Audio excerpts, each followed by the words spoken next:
Good morning friends, I am Santosh Pande, your business coach, life coach आणि formatter. प्रत्येक कंपनीमध्ये काम करतो या कारणासाठी की एम आर वाढला पाहिजे, कंपनी वाढली पाहिजे आणि त्याबरोबर मॅनेजरही वाढला पाहिजे. आणि प्रत्येक कंपनीमध्ये ही घटना येते की फिरून येते ते म्हणजे आपल्या कस्टमरवर, म्हणजे कस्टमर म्हणजे आपला डॉक्टर. प्रत्येक कॉल, प्रत्येक प्रत्येक कॉल हा यशस्वी होण्यासाठी काय केलं पाहिजे, पर डे पर कॉल हा यशस्वी होण्यासाठी काय केलं पाहिजे, तर त्यासाठी काही प्लॅन राखला पाहिजे. काही 10 मुद्दे लक्षात घ्या की ह्या 10 मुद्द्यामध्ये तुम्हाला कामकाज करायचं आहे. लक्षात घ्या, प्रत्येक कंपनीनं, प्रत्येक एमआरनं ही गोष्ट बारकाईने ऐकायची आहे. पहिला विषय प्लॅन. 2 गोष्टी आहेत लक्षात घ्या की जे संध्याकाळीच, म्हणजे जर मला उद्या मला कॉल करायचा आहे तर आज संध्याकाळचे 2 गोष्टी झाल्या पाहिजेत. पहिला विषय प्लॅन. उद्या तुम्ही कुठे जाणार आहात याचा प्लॅन तुमच्याकडे असला पाहिजे. पहिला विषय याच्यामध्ये तुमचं असलं पाहिजे की उद्याचे काही मी 15 कॉल करणार आहे, 10 कॉल करणार आहे, 12 कॉल करणार आहे, तर या कॉलचं माझ्याकडं तुमच्याकडं कमीत कमी तुमच्या कंपनीचा CBC परफेक्ट असला पाहिजे. म्हणजे काय, तर कस्टमर बिझनेस कॅटेगरी. म्हणजे काय, तुमचा जो कस्टमर आहे, डॉक्टर आहे, याची कॅटेगरी काय, रिच आहे का, स्ट्रॉंग आहे का, नवीन माइंडसेट आहे का, ओल्ड माइंडसेट आहे. तुम्ही ABCD अशी काही कॅटेगरी पडतात ना, तर नक्की आहे का ती कॅटेगरी. पहिली गोष्ट तुमच्याकडे लिस्ट असली पाहिजे. 150 किंवा 200 डॉक्टर लिस्ट तुमच्या हातामध्ये पर डे असली पाहिजे. हे प्रत्येक कंपनीनं, प्रत्येक एमआरनं ही गोष्ट फार बारकाईनं पार पाळायची आहे. लक्षात घ्या, तुमच्याकडे 150 डॉक्टर लिस्ट असली पाहिजे. त्याच्यामध्ये आजचं उद्या जी मी चाललेलं आहे तर आज म्हणजे त्याची काही 10, 12, 15 कॉलची डॉक्टर लिस्ट आहे का, तर आहे. तर मग त्यामध्ये CBC काय, त्याचा CBC पहिला चेक केला पाहिजे. आपण रिच डॉक्टरला किती वेळ द्यायचा, स्ट्रॉंग डॉक्टरला किती वेळ द्यायचा. बरं, त्याच्या नावामध्ये सगळं त्याचं नियोजन आहे. लक्षात घ्या की रिच कस्टमर आहे का, बरं आहे तर कसं कामकाज करायचं, स्ट्रॉंग आहे तर कसं काम त्याच्याबरोबर करायचं. हे थोडंसं बारकाईने त्या कंपनीचं जे काही पॉलिसी आहे, जे काही कन्सेप्ट आहे तुमच्या कंपनीचा, त्या कंपनीच्या हिशोबानं ते नियोजन बसवलं पाहिजे. पहिला विषय. दुसरा विषय, बॅग तुमची पूर्णपणे पॅक व्यवस्थित केली पाहिजे. संध्याकाळची गोष्ट चालली. लक्षात 2 गोष्टी काय, एक प्लॅन तयार करायचा आणि दुसरी गोष्ट तुमचं बॅग तयार करून ठेवायची. बॅगमध्ये तुमचं काय असलं पाहिजे, हा फार महत्त्वाचा विषय. लक्षात घ्या, बॅग कशी असली पाहिजे. बॅग तुमची स्वच्छ असते. तुमची कंपनी दर आठवड्यात, दर 15 दिवसात धुवायला लागते. हा काही अडचण नाही, कारण त्या इमारती व्यवस्थित गोष्ट केली पाहिजे. स्वच्छता ही फार इम्पॉर्टंट आहे. का तर तुम्ही काही आयऱ्या लोकांपाशी जात नाही. दुनियेतला सर्वात रिच कस्टमर जो आहे तो डॉक्टर आहे. लक्षात घ्या, आणि ह्या कस्टमरजवळ तुम्ही जाता आहात तर तुम्ही कशा पद्धतीने गेले पाहिजे. कारण की मी नेहमी म्हणतो, लक्षात घ्या की कस्टमर म्हणजे काय, तर माझ्या प्रगतीसाठी, माझ्या यशासाठी, माझ्या ध्येयासाठी मी ज्याच्यावर अवलंबून आहे तो म्हणजे कस्टमर. आज जर मला जे काही पैसे मिळत आहेत ते माझ्या कस्टमरमुळे मिळत आहेत. मग कस्टमरकडे जाताना आपण कसं गेलं पाहिजे, हे एक डेफिनेशन, बेसिक डेफिनेशन जर फोकस ठेवला तर तुम्हाला नक्की की माझं काय म्हणणं आहे तुम्हाला समजेल. पहिला विषय. दुसरा विषय लक्षात घ्या, जेव्हा तुम्ही बॅग तयार करत असता त्यामध्ये तुमचे सॅम्पल्स आहेत, काही तुमचे इनपुट्स असतात किंवा काही डॉक्टरांची गरज आणि समस्या, याच्यावर तुम्ही कसं कामकाज करता, तुमची कंपनी कशी कामकाज करते, हे फार इम्पॉर्टंट आहे. इनपुट तर खाली ठेवा. दुसरी गोष्ट, काही छोटे मोठी कंपनीने काही दिलेले गिफ्ट असतात तेही ठेवा. इनपुट असतात ते लक्षात घ्या.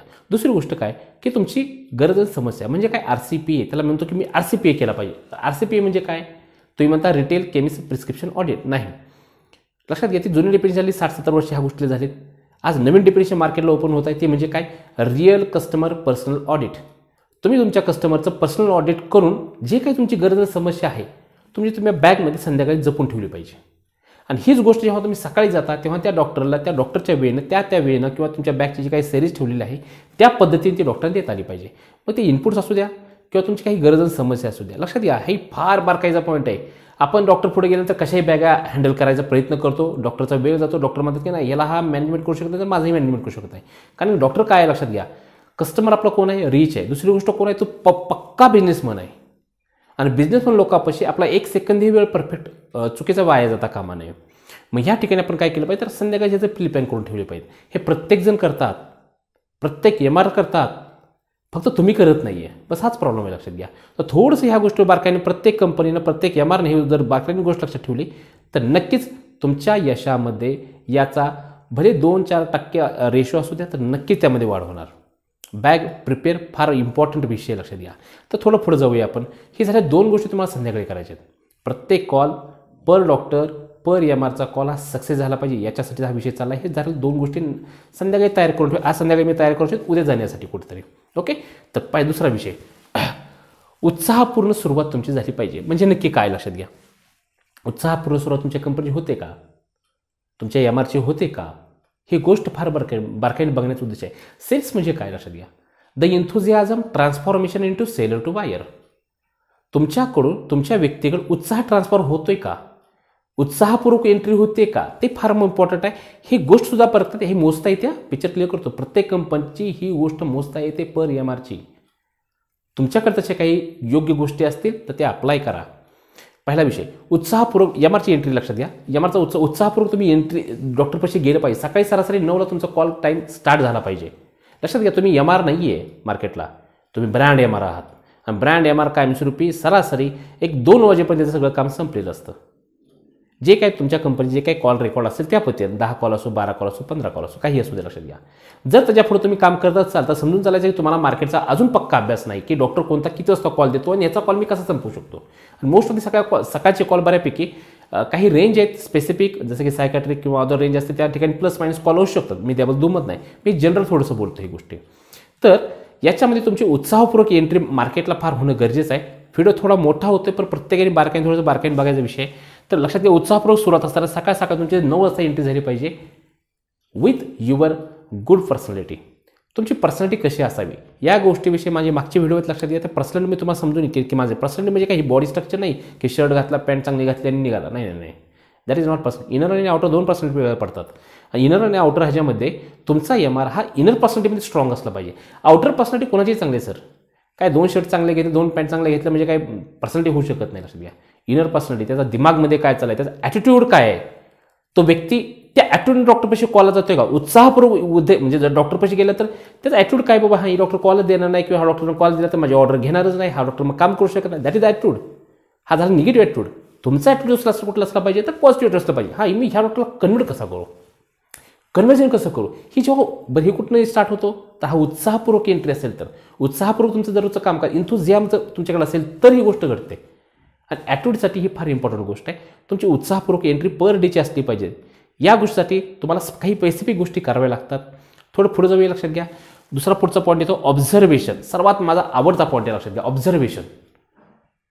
ऑब्झर्वेशन म्हणजे नक्की काय लक्षात घ्या, जेव्हा तुम्ही डॉक्टरला एंट्री करत असता त्यावेळेस तुमचं ऑब्झर्वेशन डॉक्टरच्या सरासरी त्या गेटपासून ते डॉक्टरच्या केबिनपर्यंत सरासरी तुमचं ऑब्झर्वेशन असलं पाहिजे की डॉक्टरची गरज काय, समस्या काय. मी तुम्हाला मागच्या पॉईंटमध्ये म्हटलं होतं की डॉक्टरांचा RCPA करायचा. ॲक्च्युली इथनं ऑब्झर्वेशनपासून सगळी गोष्ट आठवतात.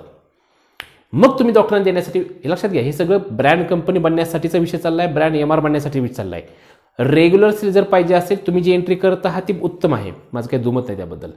लक्षात घ्या, पण जर तुम्हाला खरंच काही स्पेसिफिक काही ते काम करायचं असेल तर ह्या पद्धतीने तुम्ही गेला तर तुम्हाला त्यामध्ये नक्कीच यश मिळेल, नक्कीच तुमचा डॉक्टर कन्वर्ट होण्यासाठी मदत होईल. ऑब्झर्वेशन. तर ऑब्झर्वेशन कसं असावं लक्षात घ्या, ऑब्झर्वेशन हे कायमस्वरूपी लक्षात घ्या, डॉक्टरच्या गेटपासून ते डॉक्टरच्या केबिनपर्यंत तुम्हाला त्या ठिकाणी डॉक्टरांना आपण काय देऊ शकतो बाय इनपुट स्वरूपात. लक्षात घ्या, ओके. त्या ठिकाणी फार मोठी वेगळी गोष्ट नाही की लक्षात घ्या की डॉक्टरला फार वेगळे काही मोठी द्यावं नाही आहे. लक्षात घ्या, डॉक्टर तुमच्या पैशावर डिपेंडच नाही आहे, अजिबात नाही. लक्षात घ्या, त्यांच्याकडे भरपूर पैसा आहे, काही प्रॉब्लेम नाही. काय लक्षात घ्या, तुमच्या 5 आणि 10 आणि 20 काही फरक पडत नाही त्याला. लक्षात घ्या, तर विषय काय की त्या लोकांना त्यांच्या गरजे आणि समस्येनुसार त्यांचा प्रॉब्लेम सॉल्व्ह करणं हा फार इम्पॉर्टंट विषय. लक्षात घ्या, समोरच्या व्यक्तीचा प्रॉब्लेम सॉल्व्ह करणं या कारणासाठी तुम्ही काय देऊ शकता, ह्या गोष्टीवर जेवढं तुम्ही कामकाज करचाल तेवढी तुम्ही as a brand MR, as a brand company बनू शकता. ऑब्झर्वेशन फार इम्पॉर्टंट आहे. तर ऑब्झर्वेशनमध्ये काय पॉईंट येतो लक्षात घ्या, तर तुम्ही एनर्जीपूर्वक डॉक्टरांपाशी जाता का, पण गेलं तर कशा पद्धतीने गेलं पाहिजे. थोडासा पुढे शिरूया. पुढचा पॉईंट येतो लक्षात घ्या की वेटिंग रूममध्ये. वेटिंग रूममध्ये तुम्ही करता काय, वेटिंग रूममध्ये तुम्ही करता काय.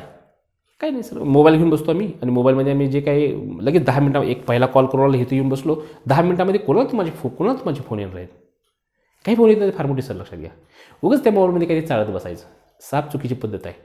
तुमचा कस्टमर तुम्हाला तुमच्या CCTV कॅमेऱ्यातून बघत असतो की हा व्यक्ती माझ्या योग्यतेचा आहे का, मी ह्याच्याबरोबर बिझनेस करतोय आणि तो बिझनेस माझ्याबरोबर करू शकतो का, ही योग्यता तपासली जाते बाय CCTV थ्रू. ते फक्त काय पेशंट तपास बघत नाही, ते तुम्हालाही ऑब्झर्व करत असतो. तर या ठिकाणी तुम्ही काय केलं पाहिजे लक्षात घ्या, तुमच्या कंपनीकडून किंवा तुम्हाला वैयक्तिक आवड असली पाहिजे की आपण काहीतरी बुक वाचन करावं. जेव्हा आमच्या काळातले काही जुनी लोक होते, जुने मॅनेजर लोक होते, हे लोक कायमस्वरूपी बुक वाचन ह्या गोष्टी फार मोठा फोकस ठेवायचे. त्या काळात काही CCTV वगैरे कोण नव्हते, कोण कोणाला ऑब्झर्व पण करत नव्हतं. परंतु त्यावेळेस एक लोक काही नीतिमत्ता किंवा काही गोष्टी पाळून होत्या. तुम्ही ह्या वेळेपुरते तरी कमीत कमी एखाद दुसरं तरी पान वाचा. तो जो माइंडसेट आहे ना, तो माइंडसेट तुम्हाला आज ह्या पद्धतीने घेऊन जाईल की जेणेकरून तुम्हाला समोरच्या डॉक्टरला कॅच कसं करायचं, हे फार इम्पॉर्टंट पॉईंट आहे. पहिला विषय. दुसरा विषय, मी नेहमी म्हणतो की लक्षात घ्या की जेव्हा तुम्ही बाहेर बसले असता तेव्हा मोबाईल चालवू नका. त्या ठिकाणी काय करा, कस्टमरचा म्हणजे डॉक्टरचा माइंड अभ्यासा किंवा वाचा. समोरच्या कस्टमरचा माइंड अभ्यास करता आला पाहिजे. लक्षात घ्या, समोरच्या कस्टमरचा माइंड अभ्यास कसा करायचा असतो, तर अभ्यास करण्यासाठी त्या पद्धतीने तुमच्याकडचा एक दृष्टिकोन त्या पद्धतीचा पाहिजे. आणि हे काही वाचनातून गोष्टी घडतात किंवा काही ऑब्झर्वेशन गोष्टी घडतात. तो तसा दृष्टिकोन काही माझे व्हिडिओ आहेत त्यानुसार डॉक्टरांबरोबर जाताना कनेक्टिव्हिटी कशी ठेवायची ह्यामध्ये हा पॉईंट मेन्शन केला आहे. मागचे व्हिडिओ काही थोडं चेक करा, बरोबर होईल. सगळेच पॉईंट घेता येऊ शकत नाही या ठिकाणी. तर डॉक्टरकडे जाताना पहिली गोष्ट बुक वाचा किंवा तुमची डॉक्टरांचा अभ्यास करण्यासाठी डॉक्टरांचा काहीतरी त्याचा माइंडचा अभ्यास करा. बाहेर बसून करायचं, वेटिंग रूममध्ये करायचं काय, आपला हा विषय चालला आहे. आणि तिसरा विषय लक्षात घ्या काय, तर तुमचा दृष्टिकोन तुम्ही तिथं कसा वापरता. दृष्टिकोनावर थोडंसं काम करा की नाही बाबा ह्या व्यक्तीकडे आपण जाताना पॉझिटिव्ह जायचं आहे, ह्या व्यक्तीकडे हा ब्रँड मला सांगायचा आणि ह्या ब्रँड कोण मला काय करायचं आहे, ह्या डॉक्टरच्या दिमागमध्ये बसवायचं. जोपर्यंत तुम्ही तुमचा कस्टमर आणि तुमचा प्रोडक्ट ह्या दोन्ही गोष्टीचं एक रूपहुक तयार करत नाही तोपर्यंत तुम्ही ब्रँड बनवू शकत नाही. आणि ब्रँड MRची व्हॅल्यू ही मार्केटची फार मोठी व्हॅल्यू लक्षात घ्या, फार मोठी व्हॅल्यू आहे. तुम्ही इमॅजिन करू शकत नाही एवढी मोठी व्हॅल्यू लक्षात घ्या. ना की 20, 30, 40 मध्ये तुम्ही त्याला मोजूच शकत नाही. तुम्हाला डिमांड आहे मार्केटला, तर ब्रँड MRच्या पद्धतीने कामकाज चालू करा, नक्कीच तुमचं उज्ज्वल भविष्य राहील. थोडा पुढचा पॉईंटला जाऊया आपण. लक्षात घ्या डॉक्टर कॉल. आता आपण एक्झॅक्टली डॉक्टर कॉलमध्ये आतमध्ये गेलो आहे. आता डॉक्टरच्या OPDमध्ये आता एंट्री केल्यानंतर आपण करायचं काय, मी 2 फॉर्म्युले सांगितले लक्षात त्या ठिकाणी. एक ONC फॉर्म्युला म्हणजे काय, ओपन, मेसेज आणि क्लोज. हा नक्की फॉर्म्युला काय काम करतो. आणि दुसरा विषय 2P आणि 2C. 2C आणि 2P म्हणजे काय, हा फॉर्म्युला लक्षात घ्या. आणि एक आयडा फॉर्म्युला म्हणून त्याला म्हणतो आपण अटेन्शन घ्या, AIDA. अटेन्शन फॉर्म्युला, अटेन्शन घ्या समोरच्या कस्टमरचा किंवा इन्स्पायर करा. हा मध्ये माझ्या ग्रुपला काही मेसेज पडलेत, काही लोकांना जर मेसेज मिळत नसतील तर प्लीज इन्फॉर्म करा. नक्कीच आम्ही तुम्हाला ह्या गोष्टीविषयी एकदम फ्रीमध्ये सगळं काही कामकाज करू. कंपन्या वाढवणं आणि MR वाढवणं हा आहे आमचा मुख्य माझा व्यवसाय आहे. याच्यासाठी खास फार मोठी फी आम्ही घेत नाही, किरकोळ आहे लक्षात घ्या. जॉईंट व्हा फक्त किंवा फ्रीमध्ये आमच्या मोबाईलला जॉईंट व्हा. जाऊ दे बाकी सगळा विषय सोडून दे लक्षात घ्या पैसे देण्या घेण्याचा, पण कमीत कमी मोबाईलचं जॉईंट व्हा, ते फ्री आहे सगळं लक्षात घ्या. ओके, तर AIDA फॉर्म्युला म्हणजे काय, अटेन्शन, इन्स्पायर करा, डिझायर ओळखा आणि ॲक्शन घ्या. आता भरपूर लोकांचा एक प्रॉब्लेम आहे सर लक्षात घ्या की तुम्ही टीव्हीची ॲड बघता, टीव्हीच्या ॲडमध्ये कधीही प्रोडक्ट डॉक्टरला प्रेझेंट केला जात नाही. सुरुवातीला टीव्हीमध्ये कधीही प्रोडक्ट हा पहिल्यांदा प्रेझेंट केला जात नाही. परंतु आपण जेव्हा डॉक्टर पुढे जातो की सर गेल्या म्हणतो sir I am Santosh from this company sir, first product, second product, third product, fourth product. ही कुठली एंट्री सर, हे तुम्हाला कुठल्या कंपनीने शिकवलं. जर जुन्या लोकांचं बघून तुम्ही जर तेच पद्धतीने करत असाल तर 60, 70, 80 वर झाले सर. बदला, आता काळाची गरज आहे, वेळ काळ त्या पद्धतीने कामकाज करते. टीव्हीची ॲड बघतो आपण टीव्हीच्या ॲडमध्ये कधी बघितलं का की सुरुवातीला प्रोडक्ट येतो, तर नाही, तो कायमस्वरूपी लक्षात घ्या शेवटी येतो. जर 30 सेकंदाची ॲड असेल तर शेवटच्या 2-3 सेकंदामध्ये कमीत कमी आपल्याला प्रोडक्ट येतो. याच्या आधी सर जे काय असतो तो सगळा माहोल असतो, माहोल क्रिएट केला जातो, तेही 20-30 सेकंदामध्ये. तर मी नेहमी म्हणतो लक्षात घ्या की तुमच्याकडे डॉक्टरना वेळ देण्यासाठी, वेळ समोरच्या डॉक्टरना किती मिनिटं तुमच्याकडे, सरासरी 1 मिनिट आहे, 3 मिनिटं आहे किंवा 10 मिनिटं आहेत. ह्या तिन्हीमधला नक्की कोणता प्रकार आहे त्यानुसार त्याचे हे फॉर्म्युला लावले आहेत लक्षात घ्या. 1 मिनिटासाठी काय वापरायचं, 3 मिनिटासाठी काय लावायचं आणि 10 मिनिटासाठी काय लावायचं, हे तुम्हाला जर बारकाईने जर समजलं ना तर नक्कीच तुमचा डॉक्टरचा कॉल यशस्वी होणार. लक्षात घ्या. पुढे अजून काही या संदर्भात व्हिडिओ बनवतो, थोडं बारकाईने बघूया आपण. पुढचा पॉईंट घेऊया. लक्षात घ्या व्हिज्युअल एडेड प्रेझेंटेशन.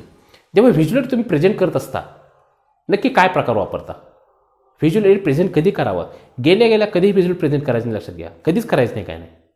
समोरच्या डॉक्टरची मानसिकता काय त्याच्यावर आपण आधी बाहेर थोडा विचार केला तर त्या गोष्टीविषयी थोडी चर्चा करा किंवा तुम्ही समरी द्या की बाबा मागं मी तुम्हाला कधी भेटायला होतो किंवा आपण कशा पद्धतीने कामकाज केलं पाहिजे. ह्या गोष्टीविषयी थोडंसं बोलल्यानंतर मग तुम्ही बोला. डायरेक्ट बिझनेस मांडू नका साहेब. समोरचा कस्टमर राजी होत नाही. आज आपले कस्टमर फार हुशार आहे. आपल्या मेडिकल लाईनमध्ये सर्वात हुशार प्राणी हा डॉक्टर आहे आणि त्याच्याबरोबर थोडंसं प्लॅनिंग करूनच कामकाज केलं पाहिजे. हुशार लोकांना तुम्ही त्याच पद्धतीने कव्हर करू शकता. रेग्युलर पद्धतीने जाऊन कामकाज होऊ शकत नाही. व्हिज्युअल प्रेझेंटेशन करताना तुमचा पहिला ब्रँड प्रोडक्ट प्रेझेंट करा. रेग्युलर काम करू नका साहेब. लक्षात घ्या ब्रँड प्रोडक्ट प्रेझेंट करा. सेकंड येतो लक्षात घ्या तुमचा चॉईस प्रोडक्ट कोणता, ज्यामध्ये तुमचं सर्वात मोठं मार्जिन आहे ते प्रेझेंट करा. लक्षात घ्या. आणि थर्ड स्टेज येतो लक्षात घ्या कस्टमरची नीड काय. लक्षात घ्या आपण जरी 2 प्रोडक्ट प्रेझेंट केले तरी डॉक्टर हा कायमस्वरूपी त्याला जी गरज आहे तेच मागत असतो. बरोबर आहे. मग आपण काय केलं पाहिजे, पहिलं आपलं तर सांगा यार आपल्या कंपनीचा ब्रँड प्रोडक्ट काय आहे, का आपली कंपनी चालू आहे, का आमचा ब्रँड प्रोडक्ट आपला किती नक्की विकला जातो. दुसरी गोष्ट चॉईस प्रोडक्ट म्हणजे स्वतःचा प्रोडक्ट कोणता आहे आणि त्या कारणासाठी तुम्ही फार मोठ्या पद्धतीने बोलता. हे 2 गोष्टी झाल्यानंतर मग डॉक्टरचा प्रोडक्ट लक्षात घ्या. आणि जेव्हा डॉक्टरची गरजेनुसार त्यांचा प्रोडक्ट फायनल करतो मग नंतर पुढची हिस्ट्री आहे की बाबा हे 3-4 प्रोडक्ट डॉक्टरने सांगितले ते टिकमार्क केले ते प्रोडक्ट आपण डॉक्टरला सांगितले. सिंपल फंड आहे. जेव्हा व्हिज्युअलमध्ये प्रेझेंटेशन ह्या पद्धतीने जेव्हा तुम्ही करता तेव्हा ती गोष्ट कस्टमरच्या आयडेंटिफिकेशनमध्ये जाते आणि कस्टमर तुमच्याबरोबर जॉईंट होण्यासाठी सुरुवात होते. हा झाला पुढचा विषय. आता थोडं पुढे जाऊया की ऑर्डर कशी घ्यावी. डॉक्टर म्हणतात आम्ही ऑर्डर द्यायला तयार आहे, पण समोरचा व्यक्ती डिमांडच करत नाही. आणि डिमांड ही फार मोठी विषय लक्षात घ्या. गेल्यानंतर डॉक्टरपाशी आपण डिमांड करता आली पाहिजे. आणि डिमांड ही कायमस्वरूपी लक्षात घ्या तुमच्या व्हिज्युलेटवर डिपेंड आहे. आणि व्हिज्युलेटच्या आधी तुमचा ॲटिट्यूड तुम्ही कशा पद्धतीने डेव्हलप झाला त्याच्यावर तुमचा 2-4 डॉक्टर प्रोडक्ट स्टार्ट करत असतो. मग नक्की तुमची ऑर्डर कशी घ्यावी. जेव्हा तुम्ही ऑर्डर घ्यायला जात असता त्या ठिकाणी त्यावेळेस तुम्ही नक्की कोणते कोणते प्रोडक्ट कशा पद्धतीने मांडता, that is the product series आली लक्षात घ्या. डॉक्टर टिक मार्क करून 4 प्रोडक्ट देतात काही ऑर्डर करून लक्षात घ्या. तर तुम्ही त्या ठिकाणी कोणत्या टाईमला कोणतं महत्त्व दिलं जातं, कोणता प्रोडक्ट फर्स्ट आहे, कोणता प्रोडक्ट सेकंड आहे, कोणता प्रोडक्ट थर्ड, हा लक्षात घ्या. मोजून 4-5 सेकंदाचा खेळ आहे. डॉक्टर टिकमार्क प्रोडक्ट करतात, मग फर्स्ट प्रोडक्ट कोणता असेल, सेकंड प्रोडक्ट कोणता असेल, ह्या गोष्टीवर जेवढं बारकाईने लक्ष द्याल तेवढं लक्ष द्या. आणि तीच प्रोडक्टची सिरीज तुम्ही आहे अशी डॉक्टरला मांडा. पुढच्या वेळेस तुमची ऑर्डर वाढलेली दिसेल 100% लक्षात. It is a proven formula आहे आपला. आणि ही गोष्ट जेवढी बारकाईने तुम्ही समजून घ्याल तेवढं तुमच्यामध्ये ग्रोथचं स्ट्रक्चर वाढलेलं दिसेल. लास्ट येतो लक्षात घ्या कस्टमरचा फॉलोअप सिस्टीम. तुम्ही कस्टमरचा फॉलोअप कसा घेता. कस्टमरचा फॉलोअप हा कायमस्वरूपी तुम्ही तर घेत असता ॲज अ MR लेवलला, परंतु तो पण अजून त्यामध्ये वाढ जर करायची असेल, जर सेलमध्ये वाढ करायची असेल तर कंपनीमधूनही त्याच्या गोष्टीवर फार मोठं कामकाज झालं पाहिजे. That is the follow up system. हे जेव्हा तुम्ही 8-10 पॉईंट तुम्ही घेता ना तर पर डे पर कॉल डॉक्टरचा यशस्वी होतो म्हणजे होतोच. हे फक्त पॉईंट आहेत लक्षात घ्या. यातला डिटेल मॅटर हा नंतर आहे. थोडंसं बारकाईनं ऑब्झर्व करा. बाकीचे व्हिडिओ आहेत लक्षात घ्या. याच्या पुढचा व्हिडिओ याच्यावर डिपेंड असणार आहे. थोडा पुढचा व्हिडिओ बघा. थँक्यू.